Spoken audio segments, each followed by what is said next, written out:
எனது அரசியல் பயணம் தடையின்றி தொடரும். ஜனாதிபதி அனுரகுமார திசாநாயக்கவுக்கு நன்றி. முன்னாள் அமைச்சர் டக்ளஸ் தேவானந்தா. யாழில் குளிரூட்டி வசதிகளின்றி எடுத்துச் செல்லப்பட்ட யோகட்கள் உள்ளிட்டவை அளிப்பு. பாதிக்கப்பட்டவர்களின் வாழ்வை மீட்டெடுக்க அரசாங்கம் ஆதரவு வழங்கும். ஜனாதிபதி. காற்றழுத்த தாழ்வு மண்டல நகர்வில் ஏற்பட்டுள்ள மாற்றம் வெளிவந்த தகவல். தமிழீழ போராட்டத்தை விட்டு அரசியல் செய்த இந்திய அரசியல்வாதிகள் அர்ச்சுனா பகிரங்கம். அரசாங்கம் மலேக மக்களை உதாசீனம் செய்கிறதா? மனோ கணேசன் கேள்வி. மீண்டும் ஒரு பொருளாதார நெருக்கடி, IMF எச்சரிக்கை அம்பலப்படுத்திய திலிஜ்ஜபீர. இலங்கை இந்தியா இடையிலான தரைவழி பாதை அனுர அரசின் நிலைப்பாடு. கடந்த காலங்களில் மீளப்பெறப்பட்ட 102 வழக்குகளில் 65 வழக்குகள் மீளத்தாக்கல். என்னை திடீரென கைது செய்ததன் காரணமாக எனது மக்களுக்கு ஏற்பட்ட அதிர்ச்சி மற்றும் கவலையை என்னால் உணர்ந்து கொள்ள முடிவதாக முன்னாள் அமைச்சர் டக்ளஸ் தேவானந்தா தெரிவித்துள்ளார். இருந்தாலும் இன்று நான் விடுவிக்கப்பட்டிருக்கிறேன். அந்த வகையில் எனது மக்களுக்கும் அதிலிருந்து விடுவிக்கப்பட்ட எனக்கு பல வழிகளில் தமது உணர்வுகளை எனக்கு வெளிப்படுத்தியுள்ளனர். நாட்டினுடைய ஜனாதிபதி அனுரகுமார திசாநாயக்க அவர்களுக்கு நன்றி. அதே போன்று எனது தரப்பு உண்மைகளை எடுத்துரைத்த சிரேஷ்ட ஜனாதிபதி சட்டத்தரணி சாலிக பீரிஸ் அவர்களுக்கும் அவரது குழுவினருக்கும் நன்றியை தெரிவிக்கும் அதே நேரம் அந்த நியாயங்களை உணர்ந்து கொண்ட கம்பஹா மாவட்ட நீதிபதி அவர்களுக்கும் நன்றிகளை தெரிவித்துக் கொள்கிறேன். என்னை திடீரென கைது செய்தது தொடர்பாக எனது மக்களுக்கு ஏற்பட்ட அதிர்ச்சி கவலையை என்னால் உணர்ந்து கொள்ளக்கூடிய மாதிரி இருக்கின்றது. இருந்தாலும் இன்று நான் விடுவிக்கப்பட்டிருக்கின்றேன். அதிலிருந்து என்னுடைய மக்கள் அவர்களும் விடுவிக்கப்பட்டு எனக்கு தங்களுடைய உணர்வுகளை பல வகைகளிலும் வெளிப்படுத்தி இருக்கின்றார்கள். அந்த வகையில் அந்த மக்களுக்கு நன்றி கூறுகின்ற அதே நேரத்தில் நாட்டினுடைய ஜனாதிபதி அனுர திசாநாயக்க அவர்களுக்கும் நன்றி சொல்ல விரும்புகின்றேன் பல காரணங்களுக்காக. அதேபோல என்னுடைய தரப்பு உண்மைகளை எடுத்துரைத்த சிரேஷ்ட ஜனாதிபதி சட்டத்தரணி சாலிய பீரிஸ் அவர்களுக்கும் அவரது குழுவினருக்கும் நன்றியை சொல்லுகின்ற அதே நேரத்தில் அந்த நியாயங்களை அந்த உண்மைகளை உணர்ந்து கொன்ற கம்பஹா மாவட்ட நீதிபதி அவர்களும் அந்த உண்மையை உணர்ந்து அதை வெளிப்படுத்தும் விதமாக என்னை பிணையில் விடுவிப்பதற்காக அனுமதியை வழங்கியிருக்கின்றார். அந்த வகையில் அவர்களுக்கும் இந்த சந்தர்ப்பத்தில் நான் எனது நன்றியை கூற கடமைப்பட்டிருக்கின்றேன். எனது அரசியல் நடவடிக்கைகள் தொடரும். தை பிறந்தால் வழி பிறக்கும் என்பார்கள். கடந்த காலத்தில் எங்களுக்கு கிடைத்த வாய்ப்புகளை பயன்படுத்தி எங்களுடைய மக்கள் எதிர்கொள்ளுகின்ற 3 வகையான பிரச்சனைகள், அரசியல் உரிமை பிரச்சனை, அபிவிருத்தி, அன்றாட பிரச்சனை, இதுகளுக்கான தீர்வுகளை முன்மொழிவுகளை நாங்கள் முன்னெடுத்திருந்தோம். அது தொடரும். அதேபோல வர இருக்கின்ற சந்தர்ப்பங்களில் எமது மக்கள் நம்பிக்கையை இழக்காமல் தங்களுடைய உணர்வுகளை புரிந்து கொண்டவர்களை தங்களுடைய யாழ்ப்பாணத்தில் குளிரூட்டி வசதியின்றி விநியோகத்துக்காக எடுத்து செல்லப்பட்ட யோகட் மற்றும் பால் பேக்கெட் என்பவை நீதிமன்ற உத்தரவில் அளிக்கப்பட்டது. மூலாய் பகுதியில் அப்பகுதி சுகாதார பரிசோதகர் கோபிராஜ் தலைமையிலான குழுவினர் வியாழக்கிழமை யோகட் மற்றும் பால் பேக்கெட் என்பனவற்றை எடுத்து சென்ற வாகனத்தினை வழிமறித்து சோதனைக்குட்படுத்தினர். இதன்போது வாகனத்தில் குளிரூட்டி வேலை செய்யாமல் குறித்த வாகனத்தில் 613 யோகட்கள் மற்றும் 61 பால் பேக்கெட் என்பனவை விநியோகத்துக்காக எடுத்து செல்லப்பட்டது கண்டறியப்பட்டது. அதனை அடுத்து அவற்றை சுகாதார பரிசோதகர் தலைமையிலான குழுவினர் மீட்டதுடன் யோகட் மற்றும் பால் பேக்கெட் என்பனவற்றை கைப்பற்றியதுடன் அவற்றை விநியோகத்துக்காக எடுத்து சென்ற குற்றச்சாட்டில் வாகன சாரதி மற்றும் விநியோக முகாமையாளர் ஆகியோருக்கு எதிராக மல்லாகம் நீதவான் நீதிமன்றில் வழக்கு தாக்கல் செய்துள்ளனர். குறித்த வழக்கு நேற்றைய தினம் வெள்ளிக்கிழமை விசாரணைக்கு எடுத்துக் கொள்ளப்பட்ட வேளை மன்றில் சாரதி மற்றும் விநியோக முகாமையாளர் ஆகியோர் முற்பட்ட நிலையில் அவர்கள் இருவரையும் தலா 1 லட்சம் ரூபாய் சரீர பிணையில் விடுவித்த மன்று கைப்பற்றப்பட்ட யோகட் மற்றும் பால் பேக்கெட் என்பனவற்றை அளிக்குமாறு உத்தரவிட்டது. அனர்த்தத்தால் இழந்த உயிர்களை மீண்டும் பெற முடியாவிட்டாலும் பாதிக்கப்பட்ட மக்களின் வாழ்க்கையை மீட்டெடுக்க அரசாங்கம் அனைத்து ஆதரவையும் வழங்கும் என ஜனாதிபதி அனுகுமார் திசாநாயக்க தெரிவித்தார். அனர்த்தத்தை எதிர்கொண்ட மக்களுக்கு முன்னர் இருந்ததை விட சிறந்த வாழ்க்கை தரத்தை வழங்குவதே தனது குறிக்கோள் என்றும் அதற்கான வலுவான திட்டம் தற்போது வெற்றிகரமாக செயல்படுத்தப்பட்டு வருவதாகவும் அந்த மக்கள் 2048 வரை காத்திருக்க சொல்லப் போவதில்லை என ஜனாதிபதி குறிப்பிட்டார். டிட்வா சூறாவளியினால் முழுமையாக வீடுகளை இழந்த குருநாகல் மாவட்ட மக்களுக்கு புதிய வீடுகளை நிர்மாணிக்கும் பணிகள் மற்றும் இழப்பீடு வழங்கும் நிகழ்வு நேற்று பிற்பகல் கொபகென விரிகுலிய பிரதேசத்தில் நடைபெற்ற போது ஜனாதிபதி அனுகுமார் திசாநாயக்க இதனை தெரிவித்தார்.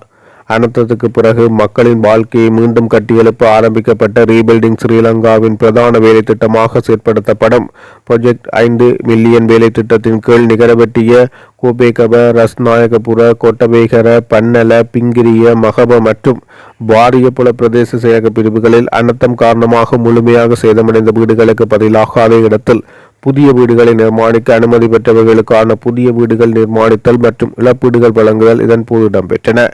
பேரழிவில் இருந்து மீள்வதற்கு நீண்ட காலம் எடுக்கும் என்று சிலர் எதிர்பார்த்தாலும் தற்போது கணிசமான அளவில் நாட்டையும் மக்களின் வாழ்க்கையை மீட்டெடுக்க அரசாங்கத்துக்கு முடிந்துள்ளது என்பதை சுட்டிக்காட்டிய ஜனாதிபதி இதன்போது தைரியமாகவும் அர்ப்பணிப்புடனும் அயராது செயற்பட்ட முப்படையினர் மற்றும் அரசு அதிகாரிகள் உட்பட அனைவருக்கும் நன்றியை தெரிவித்தார்.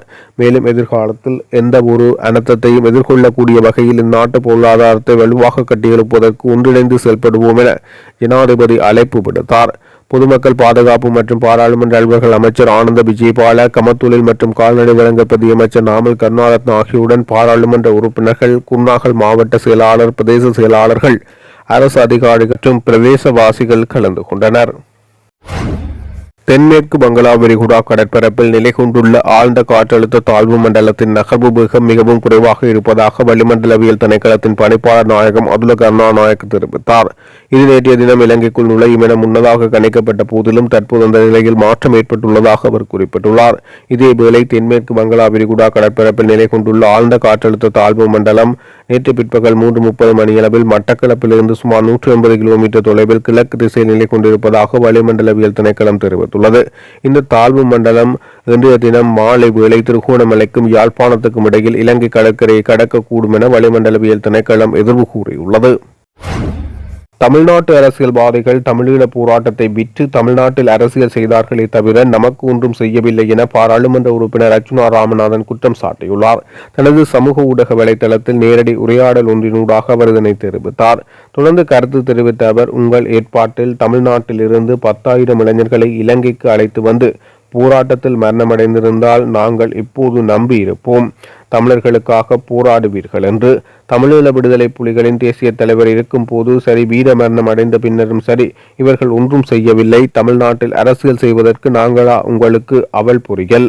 உங்கள் அரசியலை நீங்கள் பார்த்து கொள்ளுங்கள். எங்கள் நாட்டை நாம் பார்த்து கொள்கிறோம். இவர்களுக்கு பின்னாலும் சிலர் திரிகின்றனர். நிலத்தில் உலக்கையை வைத்து குத்தி கொண்டிருக்கின்றனர். அரிசி வரும் என்று. நிலத்தில் குத்தி அரிசி வராது. ஆனால் எமது சிலரும் அதை பார்த்து கொண்டிருக்கின்றனர் என குறிப்பிட்டுள்ளார். ஜனாதிபதி அனுகுமார் திசாநாயக்க தலைமையிலான தேசிய மக்கள் சக்தி அரசாங்கம் மலையக மக்களை உதாசீனம் செய்கிறதா என பாராளுமன்ற உறுப்பினர் மனோ கணேசன் கேள்வி எழுப்பினார். பாராளுமன்றத்தில் நேற்றைய தினம் உரையாற்றும் போது அவர் இதனை தெரிவித்தார். பெருந்தோட்ட பகுதிகளில் வாழ்ந்து வரும் மக்களுக்கான வசதிகள் அரசாங்கத்தினால் செய்து கொடுக்கப்படவில்லை என அவர் குற்றம் சாட்டினார். மலையக மக்களுக்கு காணி வழங்குவதும் வீடு வழங்குவதும் பொதுவான ஒரு திட்டம் எனவும் இது இந்திய அரசாங்கத்துடன் பேசி நாட்டுக்கு கொண்டுவரப்பட்ட திட்டம் என சுட்டிக்காட்டினார். தற்பொழுது நாட்டில் ஏற்பட்டுள்ள பேரிடரினால் பாதிக்கப்பட்ட மலையக மக்களுக்கு உரிய நிவாரணங்கள் வழங்கப்பட வேண்டும் என தெரிவித்தார். இந்தியாவின் பொதுவான வீடமைப்பு திட்டமும் பேரிடர் பாதிக்கப்பட்ட மக்களுக்கு வழங்கப்படும் நிவாரணங்கள் என்பன இருவேறு விடயங்களை தெரிவித்துள்ளார். ஜனாதிபதி பல்வேறு நிவாரண திட்டங்களை அறிவித்த போதிலும் மலையக மக்களுக்கு அந்த நிவாரணங்கள் கிடைக்கப்பெறவில்லை என தெரிவித்துள்ளார். அண்மையில் பாராளுமன்ற வளாகத்தில் இடம்பெற்ற பொது பாதுகாப்பு அமைச்சு ஆலோசனை கூட்டத்தில் ஜனாதிபதி மலையக மக்கள் தொடர்பில் ஒரு வார்த்தையேனும் பேசவில்லை என மனோ கணேசன் குற்றம் சாட்டியுள்ளார். ஜனாதிபதி அனுகுமார் திசாநாயக்க மீது மலையக மக்கள் நம்பிக்கை கொண்டுள்ளார்கள் எனவும் அவர் தெரிவித்துள்ளார். எனினும் நாளுக்கு நாள் அந்த நம்பிக்கை ஜனாதிபதி குறைக்கும் வகையில் செயற்படுகிறார்களா என்ற சந்தேகம் எழுகின்றது என தெரிவித்தார்.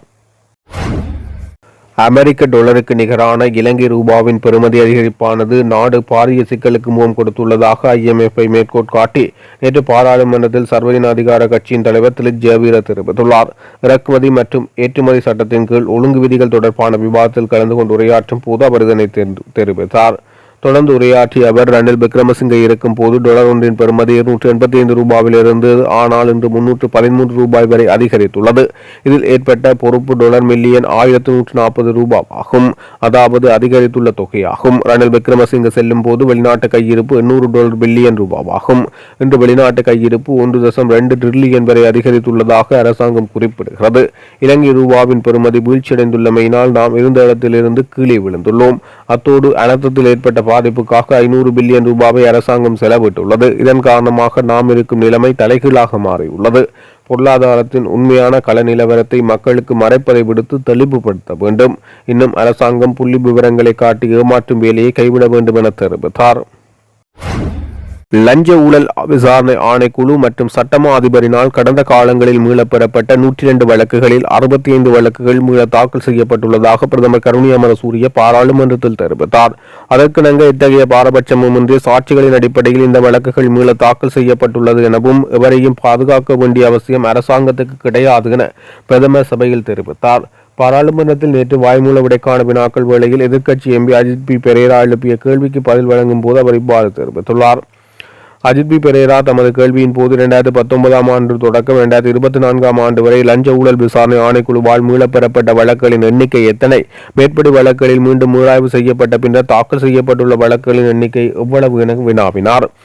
லஞ்ச ஊழல் விசாரணை ஆணைக்குழுவினால் சட்டமா அதிபரினாலும் மீளப்பெறப்பட்ட வழக்குகளை மீண்டும் மீளாய்வு செய்து அதற்கான வழக்குகளை மீள தாக்கல் செய்வதற்காக எமது வளமான நாடு அழகான வாழ்க்கை கொள்கை பிரகடனத்தில் தெரிவிக்கப்பட்டது. அதன் அடிப்படையில் 2019 ஆண்டு தொடக்கம் 2024 ஆண்டு வரை மீளப்பெறப்பட்ட 102 வழக்குகள் மீளாய்வு செய்யப்பட்டு 65 வழக்குகளை மீள தாக்கல் செய்ய நடவடிக்கை எடுக்கப்பட்டதுடன் 34 வழக்குகளை மீள தாக்கல் செய்யாமல் இருப்பதற்கு தீர்மானிக்கப்பட்டுள்ளது. மேலும் 3 வழக்குகள் தொடர்பில் ஆராயப்பட்டு வருகிறது என தெரிவித்துள்ளார். வீரமுனை வளைவு கோபுரம் அமைப்பது தொடர்பான வழக்கு நேற்றைய தினம் சம்மாந்துறை நீதவான் நீதிமன்றத்துக்கு அழைக்கப்பட்டது. இந்த வழக்கில் முன்னதாக ஜனாதிபதி சட்டத்தரணிகள் முன்னிலையாக இரு தரப்பினரும் பேச்சுவார்த்தை நடாத்தி சமாதானமாக முடிவுறுத்துவதற்கான நடவடிக்கையை சுமூகமாக செய்வதற்காக நீதிமன்றத்துக்கு அளித்திருந்த வாக்குறுதிகளின் அடிப்படையில் அதனை சுமூகமாக தீர்ப்பதற்குரிய நடவடிக்கைகள் மேற்கொள்ளப்பட்டன. இருந்த போதிலும் அதன் நடைமுறைகளில் இன்னும் தொங்கு நிலை காணப்படுகின்ற காரணத்தால் நீதிமன்றம் எதிர்வரும் பங்குனி மாதம் 6ஆம் தேதிக்கு முன்னதாக நாங்கள் இந்த இரு தரப்பினருடனும் கதைத்து பிரதேச சபை மற்றும் ஆலய நிர்வாகம் விண்ணப்பதாரர்கள் அனைவரும் கதைத்து பிரச்சினையை சுமூகமாக தீர்க்க வேண்டும் என நீதிமன்றம் தெரிவித்தது. நீதிமன்றத்தின் பணிப்புரைக்கமையை இதுவரை காலமும் இருந்தபடியாகவே இருக்க வேண்டும் என அனைத்து தரப்பினர்களாலும் நிறுவப்பட்டிருக்கிறது.